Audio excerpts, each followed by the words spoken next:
అక్ష పరిరక్షిత సర్వలోక శ్రీ వెంకటేశ మమదేహి కరావలంబం.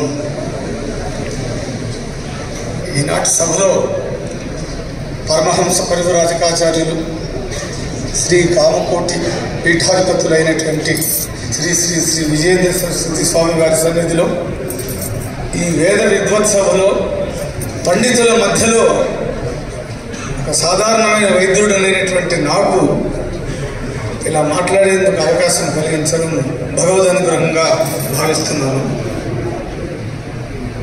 ఈనాడు మనం గుర్తుంచుకోవాల్సిన ముఖ్యమైన విషయం ఏమిటంటే మన అనుష్ఠానాన్ని, మన ధర్మాన్ని ఎట్టి పరిస్థితుల్లోనూ మనము వదులుకోకూడదు. ఎంత లౌక్య ప్రపంచంలో ఉన్నా, ఏ వృత్తిలో ఉన్నా కూడా బ్రాహ్మణులుగా మనము త్రికాల సంధ్యావందనం చేయడం అనేది మన కర్తవ్యము. అలా ప్రతి తండ్రి వారి కుమారుడితో కూర్చొని ప్రతిదినము చేసే పరంపర ఒకటి. అలా పాటిస్తే పిల్లలు కూడా మనం చేయని దాన్ని పిల్లలు చెప్పి మీరు చేయండి అంటే వాళ్ళు చేయరు. మా తల్లిదండ్రులు నాకు చెప్పింది ఏమిటంటే నువ్వు ఏదైనా చదువుకో, కానీ నీ అనుష్ఠానాన్ని మాత్రం వదలకూడదు. మా తల్లిదండ్రులు చెప్తారు. ఆచార్యుల వారు మాకు ఉపనయనం చేసినప్పుడు మా తండ్రి గారు అప్పుడు చెప్పింది ఏమిటంటే ఎట్టి పరిస్థితుల్లో శరీరం శుష్కించినా కూడా, రోగగ్రస్తమైనా కూడా సంధ్యావందనాన్ని ఎట్టి పరిస్థితుల్లోనూ త్యజించకూడదు, దాన్ని మర్చిపోకూడదు అని చెప్పడం జరిగింది. ఈరోజు వృత్తిరీత్యా ఇలా రాగలిగాము అంటే కేవలము అనుష్ఠానాన్ని. మా అమ్మ లెక్కలేవారు, టీచర్, మా నాన్నగారు గవర్నమెంట్ విషయంలో. ఇద్దరు ఏమన్నారు, సంధ్య మాత్రం వదలకూడదు, సంధ్యావిహీన పశువు అని చెప్పారు. సో సంధ్యావార్చడము అనేటువంటిది నిత్యకర్మ, అది నిత్యకర్మ.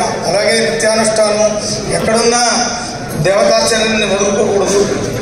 ఆ పద్ధతిని మనము పరంపరగా పాటించి అది తర్వాత తరం వాళ్ళు కూడా అందించాలి.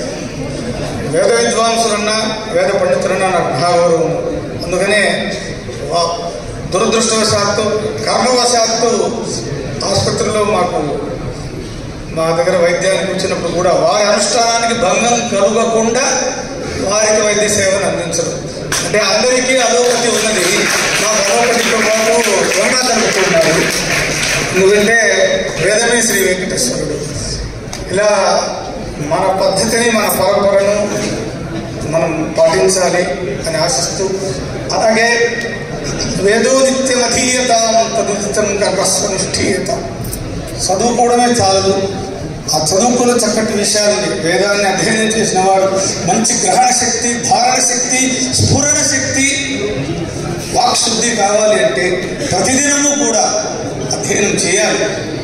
అలా చేస్తేనే ఆ వేదమాత నిరంతరంగా ఒక తరం నుంచి మరో తరానికి వెళ్ళే అవకాశం ఉంటుంది. ఇంతమంది పెద్దవారి మధ్యలో నాలాంటి అల్పుడికి 4 గంటలు మాట్లాడే అవకాశం ఇచ్చిన పెద్దవారికి, స్వామి వారికి మనస్ఫూర్తి నమస్కారం.